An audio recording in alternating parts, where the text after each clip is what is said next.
نحمده ونصلي على رسوله الكريم اللهم صل على سيدنا ومولانا محمد النبي الأمي وعلى آله وأصحابه وبارك وسلم۔ میرے معزز خواتین و حضرات، ایک طویل وقفے کے بعد آج سے انشاءاللہ ہمارا درس دوبارہ شروع ہوتا ہے، اور آج کا درس سورۃ الاحقاف سے ہے، جس کی پہلی آیات حامیم تنزیل الکتاب من اللہ العزیز الحکیم۔ یہ سورت بھی حوامیم یا آل حامیم سے ہے، جنہیں قرآن پاک کی زینت کہا گیا ہے۔ اس سورت میں اللہ جل شانہ نے توحید پر دلائل بیان کیے ہیں، اور دلائل کی جتنی بھی قسمیں ہیں وہ ساری بیان کر دی ہیں۔ اصولی اور بنیادی طور پر تو توحید کی دو قسمیں ہیں۔ توحید پر جو دلائل ہیں ان کی دو قسمیں ہیں، نمبر ایک دلیل عقلی، نمبر دو دلیل نقلی۔ پھر دلیل نقلی جو ہے اس کی پھر دو قسمیں ہیں، ایک دلیل وہ جو آسمانی کتاب میں ہو، اور دوسری دلیل وہ جو کسی پیغمبر کی زبان سے سنی گئی ہو۔ تو یہاں تینوں قسم کے دلائل کو بیان کیا گیا ہے۔ اس کی آیت قل ارأیتم ما تدعون من دون اللہ ارونی ماذا خلقوا من الارض ام لهم شرک فی السماوات۔ اللہ فرماتے ہیں محبوب، آپ ان سے فرما دیں، آپ ان سے کہہ دیں کہ جو اللہ کے علاوہ اوروں کی عبادت کرتے ہیں، یہ تو بتاؤ جن کو تم خدا بناتے ہو، کیا انہوں نے زمین کی کوئی چیز پیدا کی ہے، یا آسمانوں کی تخلیق میں ان کا کوئی حصہ ہے؟ بتاؤ۔ تو یہ دلیل عقلی ہے۔ فرمایا ایتونی بکتاب من قبل ھذا، تمہارے اس دعویٰ پر اگر اس سے پہلے کسی کتاب میں کوئی دلیل موجود ہے، کوئی بات درج ہے، تورات میں ہو، انجیل میں ہو، زبور میں ہو، کسی بھی آسمانی صحیفے میں ہو تو لاؤ۔ یہ دلیل نقلی ہے۔ اسی طرح فرمایا او آثارۃ من علم ان کنتم صادقین، یا کسی پیغمبر کی زبان سے کوئی بات نکلی ہو، کوئی علمی بات ہو تو بتاؤ اگر تم سچے ہو۔ یہ بھی دلیل نقلی ہے۔ اللہ تعالیٰ دلیل عقلی بھی بیان کر رہے ہیں اور دلیل نقلی بھی بیان کر رہے ہیں۔ دو ہی قسم کے دلائل عام طور پہ ہوتے ہیں، کچھ باتیں عقل سے سمجھائی جاتی ہیں، کچھ اللہ اور اس کے رسول اور پیغمبروں کے فرمان سے سمجھائی جاتی ہیں۔ تو اللہ نے دونوں طرح کا ان سے مطالبہ کیا، تو ان کافروں کے پاس نہ دلیل عقلی تھی نہ دلیل نقلی تھی، بلکہ جو کچھ وہ کرتے تھے وہ ان کے اٹکل پچو تھی اور وہم و گمان تھی۔ اس کے بعد ایک آیت ہے قل ارأیتم ان کان من عند اللہ وکفرتم بہ وشہد شاہد من بنی اسرائیل علی مثلہ فآمن واستکبرتم۔ یہاں بات کا رخ موڑا ہے اللہ نے بنی اسرائیل کو بات سمجھاتے ہوئے کہ یہ بتاؤ اگر یہ قرآن اللہ کی طرف سے ہو، کیا مطلب؟ قرآن تو اللہ کی طرف سے ہے، مطلب یہ ہے کہ وہ لوگ چونکہ انکار کرتے ہیں، اس لیے سمجھانے کا انداز یہ اختیار کیا گیا ہے کہ اگر یہ قرآن اللہ کی طرف سے ہو اور تم لوگوں نے اس کا انکار کر دیا ہو، اور بنی اسرائیل میں سے ہی ایک صاحب علم اس کے حق میں گواہی دے اور اس پر ایمان لے آئے، کیا پھر بھی تم تکبر میں پڑے رہو گے؟ تو پھر کیا تمہاری بات مانی جائے یا اس کی بات مانی جائے؟ کس پیغمبر پر تو ایمان بنی اسرائیل کے بڑے بڑے لوگ بھی لا چکے ہیں، اب بتاؤ کہ تمہاری بات مانے یا تمہیں میں سے وہ لوگ جو بہت بڑے گزرے ہیں ان کی بات مانی جائے؟ تو اس آیت میں وشہید شاہد من بنی اسرائیل، یہ وشہید شاہد کو اگر عام مانا جائے تو حضور علیہ السلام کی آمد سے پہلے بھی، جیسے حضرت موسیٰ علیہ السلام، حضرت عیسیٰ علیہ السلام، وہ آپ کی تصدیق کر چکے، وہ بھی اس میں شامل ہیں۔ آپ علیہ السلام کی موجودگی میں جو لوگ موجود تھے اور ایمان لے آئے، جیسے عبداللہ بن سلام وغیرہ، وہ بھی اس میں شامل ہیں۔ اور آپ علیہ السلام کے دنیا سے تشریف لے جانے کے بعد جو لوگ آپ پر ایمان لائیں گے اور آپ کی تصدیق کریں گے وہ بھی اس میں شامل ہیں، یعنی سب لوگ اس کے اندر شامل ہیں۔ اگرچہ بعض مفسرین نے شاہد سے مراد عبداللہ بن سلام کو لیا ہے، حالانکہ عبداللہ بن سلام رضی اللہ عنہ تو اسلام اس وقت لائے ہیں جبکہ آیت پہلے نازل ہو چکی تھی، تو اس لیے لفظ شاہد کو عام مانا جائے تو اشکال پیدا نہیں ہوتا۔ لیکن یہودیت کا معیار جو ہے وہ دوہرا ہے، ان کے دینے کے بات اور ہیں اور لینے کے اور ہیں۔ ایک وقت میں ایک بات کہتے ہیں، جب ان کے خلاف آتی ہے تو فوراً اس بات سے جو ہے منکر ہو جاتے ہیں۔ عبداللہ بن سلام رضی اللہ عنہ یہ یہود میں سے تھے، حضور علیہ السلام پر ایمان لائے اور یہود کے بہت بڑے عالم تھے۔ عبداللہ بن سلام نے جب اسلام قبول کیا تو حضور علیہ السلام کی خدمت میں حاضر ہوئے اور عرض کی، یا رسول اللہ، یہ لوگ مجھے بہت اچھا سمجھتے ہیں کیونکہ ابھی ان کو میرے اسلام کا اور کلمہ پڑھنے کی بالکل خبر نہیں ہے۔ آپ ان سے میرے بارے میں رائے معلوم کریں تو پتہ چل جائے گا کہ میرے بارے میں یہ کیا کہتے ہیں، اور میں یہاں جو ہے ایک طرف چھپ جاتا ہوں۔ جب حضور علیہ السلام نے ان یہودیوں کو بلایا اور ان سے پوچھا کہ عبداللہ بن سلام تم میں سے کیسا آدمی ہے؟ انہوں نے کہا جی بہت بڑا آدمی ہے، بڑے باپ کا بڑا بیٹا ہے، بہت اچھا ہے، اچھے باپ کا بیٹا ہے۔ فرمایا کہ اگر وہ کلمہ پڑھ لے تو پھر تمہارا کیا خیال ہے؟ تو یہودی نے کہا یہ نہیں ہو سکتا کہ عبداللہ بن سلام جو ہے وہ کلمہ پڑھ لے۔ تو عبداللہ بن سلام کو آپ علیہ السلام نے آواز دی کہ عبداللہ سامنے آؤ، تو انہوں نے آ کر سب کے سامنے کلمہ پڑھا، لا الہ الا اللہ محمد الرسول اللہ۔ تو یہود نے کہا یہ بہت گندا آدمی ہے، گندے باپ کا بیٹا، یعنی فوراً تبدیل ہو گئے۔ یعنی جب تک وہ ان کے مذہب دین پر تھے تو اچھے تھے، جب انہوں نے دین حق قبول کر لیا جو اللہ کی طرف سے آپ علیہ السلام لے کر آئے تو فوراً جو ہے اپنی بات میں تبدیل کر دیا۔ تو یہ معیار یہودیوں کا تھا، یہ معیار ہمارا نہیں تھا۔ تو ہمیں بھی ایسا معیار قائم نہیں کرنا چاہیے کہ دینے کا اصول اور ہو اور لینے کا اصول اور۔ عبداللہ بن سلام رضی اللہ عنہ ایک بات نقل کرتے ہیں جو ہم سب کے لیے قابل عمل ہے۔ فرماتے ہیں کہ جب آپ علیہ السلام مدینہ تشریف لائے تو سب سے پہلی بات جو آپ علیہ السلام نے ارشاد فرمائی وہ یہ تھی، ایھا الناس افشوا السلام اطعموا الطعام وصلوا الارحام وصلوا باللیل والناس نیام تدخلوا الجنۃ بسلام۔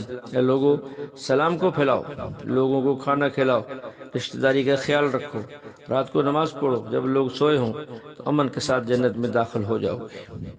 اب دیکھو اس میں کھانے میں تو غریب اور امیر کا تذکرہ نہیں ہے، مالدار کو بھی کھلاؤ، غریب کو بھی کھلاؤ، جاننے والے کو بھی کھلاؤ، نہ جاننے والے کو بھی کھلاؤ، مسافر کو بھی کھلاؤ۔ حضور علیہ السلام نے یہاں 4 باتیں ارشاد فرمائی۔ سب سے پہلی کہ سلام کہنا، یہ ایک سنت ہے، سلام کہنا چاہیے، کسی کو جانتے ہو یا نہیں جانتے ہر ایک کو سلام کہنا چاہیے۔ ہاں اس میں ترتیب بتائی ہے کہ چلنے والا بیٹھنے والے کو سلام کرے، سواری والا پیدل والے کو سلام کرے، اور جو ہے جو آیا ہے وہ جس جگہ پہنچا ہے جو لوگ وہاں استقبال کے لیے موجود ہیں تو یہ آنے والا سلام کرے۔ یہ ترتیبیں بتائی ہیں، یہ نہیں ہے کہ آنے والا جو ہے وہ خاموش ہے اور جو کھڑے ہونے والے ہیں وہ سلام کہہ کر استقبال کرتے ہیں، یہ خلاف سنت ہے، ایسا نہیں ہونا چاہیے۔ حضرت عبداللہ بن سلام رضی اللہ عنہ کہتے ہیں کہ میں نے حضور علیہ السلام سے اسلام لانے سے پہلے 3 سوال کیے اور مجھے پتا تھا کہ ان کا جوابات سوائے نبی کے کوئی نہیں دے سکتا، اگر آپ نے جواب دے دیے تو میں اسلام قبول کر لوں گا۔ پہلا سوال کیا؟ اول اشراط الساعہ، علامات قیامت میں سب سے پہلی علامت کون سی ہوگی؟ اول اشراط الساعہ، یعنی جب قیامت قریب ہوگی۔ دوسرا سوال وما اول طعام یاکل اہل الجنہ، جنت میں داخل ہونے کے بعد سب سے پہلے اہل جنت کون سا کھانا کھائیں گے۔ اور تیسرا سوال یہ تھا ومن ای شیء ینزع الولد الی ابیہ ومن ای شیء ینزع الی اخوالہ، بچہ پیدا ہوتا ہے تو کبھی وہ باپ کے مشابہ ہوتا ہے اور کبھی اس کی شکل اپنے ماموں کی طرف ہوتی ہے، یعنی کبھی وہ اپنی ماں کے مشابہ ہوتا ہے، اس کی وجہ کیا ہے؟ حضور صلی اللہ علیہ وسلم نے تینوں سوالوں کا جواب ارشاد فرمایا۔ پہلے سوال کا جواب فرمایا فاما اول اشراط الساعہ فنار تحشر الناس من المشرق الى المغرب، پہلی علامت یہ ہے کہ ایک آگ ہوگی جو لوگوں کو مشرق سے مغرب کی طرف جمع کر دے گی، دھکیل کر لے جائے گی۔ دوسرا فرمایا سب سے پہلا کھانا جو اہل جنت کھائیں گے کبد حوت، وہ مچھلی کے جگر کے ٹکڑے ہوں گے۔ اور تیسری بات، تیسرے سوال کا جواب فرمایا فاما الشبہ فی الولد فإن الرجل اذا غشی المرأة فسبقها ماؤه كان الشبہ له واذا سبق ماؤها كان شبہ لها، کہ اگر جو ہے انزال پہلے مرد کو ہو جائے تو وہ بچہ باپ کے مشابہ ہوتا ہے، اور اگر ماں کو ہو جائے تو وہ اپنی ماں یعنی اپنے ماموں کے مشابہ ہوتا ہے۔ فرماتے ہیں کہ مجھے پتہ تھا کہ ان سوالوں کا جواب نبی کے علاوہ کوئی نہیں دے سکتا، اس لیے جو ہے میں نے یہ جواب سنے تو میں فوراً مسلمان ہو گیا۔ اس کے آگے آیت ہے ان الذین قالوا ربنا اللہ ثم استقاموا، کہ جب کوئی بندہ ربنا اللہ کہہ دے، ایمان لے آئے، پھر اسے ڈٹ جانا چاہیے، جم جانا چاہیے، تو ایسے بندے پر نہ دنیا میں خوف نہ آخرت میں خوف۔ بعض لوگ توکل کا معنی یہ لیتے ہیں کہ اپنی ہر بات اللہ سے کہی جائے اور اس سے اس کی تدبیر اختیار نہ کی جائے۔ تدبیر اختیار کرنا یہ توکل کے قطعاً خلاف نہیں ہے، اس لیے اگر یہ خلاف ہوتا تو حضرت یوسف علیہ السلام جو ہے وہ اس بندے کو یہ نہ کہتے کہ جا کر بادشاہ کے سامنے میرا بھی ذکر کرنا کہ وہاں ایک بندہ بے قصور پڑا ہے۔ دیکھو یہ تدبیر کی ہے، تدبیر منع نہیں ہے۔ آپ علیہ السلام لوگوں سے قرض لے رہے ہیں، یہ تدبیر ہے، تدبیر منع نہیں ہے۔ تو تدبیر منع نہیں ہے، ہاں، لیکن توکل اور اعتماد اور یقین اللہ پر ہو کہ اللہ چاہیں گے تو میرا مسئلہ حل ہو جائے گا، اور اگر اللہ نہیں چاہیں گے تو پھر میرا مسئلہ حل نہیں ہوگا۔ اسی طرح اس صورت کے اندر وَوَصَّيْنَا الْإِنسَانَ بِوَالِدَيْهِ إِحْسَانًا حَمَلَتْهُ أُمُّهُ كُرْهًا وَوَضَعَتْهُ كُرْهًا وَحَمْلُهُ وَفِصَالُهُ 30 شهرًا۔ اللہ رب العزت نے یہاں حقوق العباد کا ذکر کیا ہے، اور حقوق جو ہے وہ دو قسم کے ہوتے ہیں، ایک اللہ کا حق ہوتا ہے، دوسرا بندے کا حق ہوتا ہے۔ حقوق اللہ کا ذکر پہلے ہے، وہ توحید کا ذکر ہو گیا کہ توحید کا خیال کرو، شرک سے بچو، اپنے اعمال کا خیال کرو، یہ ساری باتیں۔ اس کے بعد بندے کا حق بیان کیا جا رہا ہے، اور بندوں کے حقوق میں سب سے اہم ترین جو حقوق ہیں وہ والدین کے ہیں، اس لیے اس کا تذکرہ فرمایا، اور والدین کے حقوق میں سے بھی زیادہ حق جو ہے وہ ماں کا ہے، اس لیے یہاں اس کا ذکر فرمایا۔ ایک شخص حضور علیہ السلام کی خدمت اقدس میں حاضر ہوا، عرض کی یا رسول اللہ مجھے یہ بتائیں میری حسن سلوک کا سب سے زیادہ مستحق کون ہے؟ آپ علیہ السلام نے فرمایا امک، تیری ماں۔ فرمایا کہ پھر؟ فرمایا امک، تیری ماں۔ اس نے پوچھا یا رسول اللہ پھر؟ فرمایا کہ تیری ماں۔ اس نے پوچھا یا رسول اللہ پھر اس کے بعد؟ تو چوتھی مرتبہ میں آپ نے فرمایا کہ ابوک، تیرا باپ۔ تو ماں کا ذکر 3 دفعہ فرمایا، پھر والد کا ذکر فرمایا۔ لیکن یہاں ایک مسئلہ بھی سمجھے، اس حق سے کیا مراد ہے؟ ایک ہوتا ہے کسی کام کا حکم دینا، ایک ہوتا ہے خدمت کرنا، دونوں میں فرق ہے۔ جہاں تو بات حکم کا آ جائے تو وہاں تو باپ کی بات کو لیا جائے گا، اور جہاں مسئلہ ہو خدمت کا، اکرام اور احترام کا، وہاں ماں مقدم ہوگی، یا وہاں ماں مقدم ہوگی۔ مثلا ماں بھی محتاج ہے، باپ بھی محتاج ہے، اب اس موقع پر ماں کو کچھ دینا یہ باپ سے مقدم ہوگا۔ لیکن اگر مشورہ میں باپ ایک بات کہتا ہے، مثلا ماں کہتی ہے کہ میں نے بیٹے کا رشتہ یہاں کرنا ہے، باپ کہتا نہیں بیٹا رشتہ یہاں کرنا ہے، تو یہاں جہاں امر آ جائے گا، جہاں حکم آ جائے گا، وہاں باپ کی رائے مقدم ہوگی، وہاں ماں کی رائے مقدم نہیں ہوگی۔ تو اس حقوق کو بھی اچھی طرح سمجھیں اور ذہن میں بٹھائیں۔ اسی طرح اس صورت کے اندر تھوڑا آگے حتی اذا بلغ اشدہ وبلغ 40 سنہ، یہاں تک کہ جب وہ اپنی بھرپور جوانی کو پہنچا، اور پھر آگے دعا کا ذکر ہے۔ اب اس سے کیا مراد ہے؟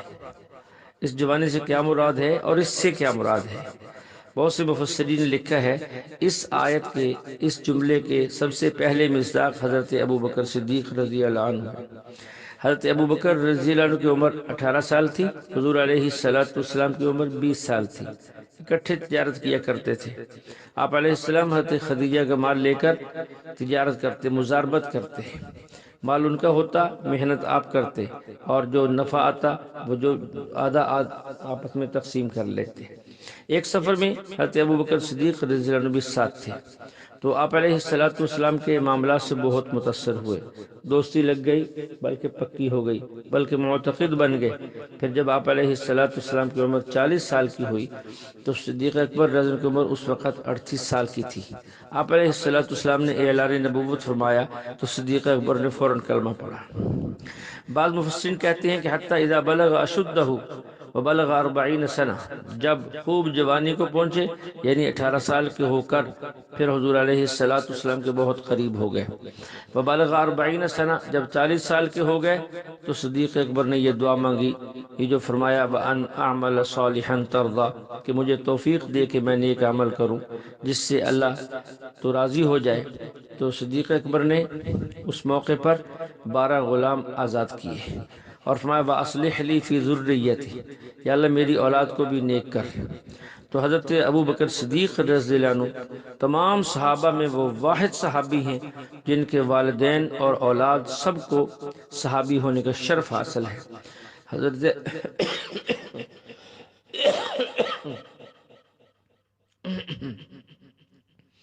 حضرت ابو بکر رضی اللہ عنہ کی 4 پشتیں صحابی ہیں۔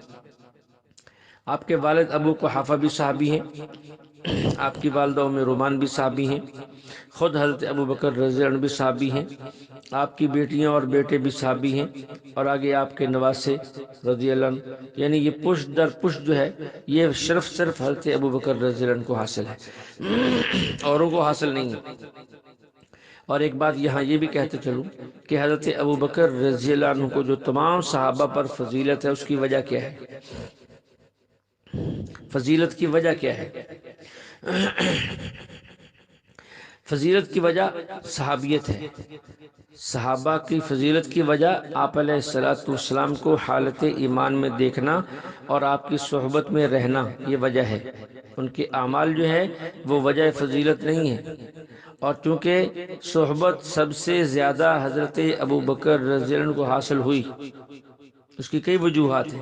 ایک تو یہ قرآن کریم نے صحابی صرف جو ہے وہ حضرت ابو بکر کو کہا ہے، اذ یقول لصاحبہ لا تحزن ان اللہ معنا، جب غار میں تھے اللہ جل شانہ فرماتے ہیں کہ حضرت ابو بکر رضی اللہ عنہ کے بارے میں آپ علیہ الصلوۃ والسلام فرمایا اپنے اس صحابی سے کہ غم نہ کر، اللہ ہمارے ساتھ ہے۔ تو یہ صحبت جو ہے جو ان کو حاصل ہے وہ کسی اور کو حاصل نہیں ہے۔ دوسری بات، حضرت ابو بکر رضی اللہ عنہ کی جیسے ابھی میں نے عرض کیا کہ 4 پشتے صحابی ہیں، اس لیے آپ تو تمام صحابہ سے افضل ہیں۔ تیسری وجہ، صحابی کا لفظ یہ نکلا صحبت سے ہے، یعنی جتنی صحبت حضرت ابو بکر کو ملی ہے اتنی کسی اور کو نہیں ملی، حتیٰ کہ کسی بھی صحابی کو اتنی صحبت نہیں ملی، حتیٰ کہ آپ کی ازواج مطہرات میں سے کسی بیوی کو اتنی طویل صحبت نہیں ملی۔ حضرت خدیجہ مسلمان ہوئی لیکن وہ فوت ہو گئی کچھ عرصے کے بعد، باقی ویسی بات کے اندر آپ کے نکاح میں آئیں، تو ازواج مطہرات کو بھی پورے 23 سال صحبت نہیں ملی۔ یہ پورے 23 سال صحبت جو ہے یعنی سب سے زیادہ صحبت آپ علیہ السلام کی پہلے دن سے لے کر وفات تک وہ حضرت ابو بکر کو حاصل ہوئی۔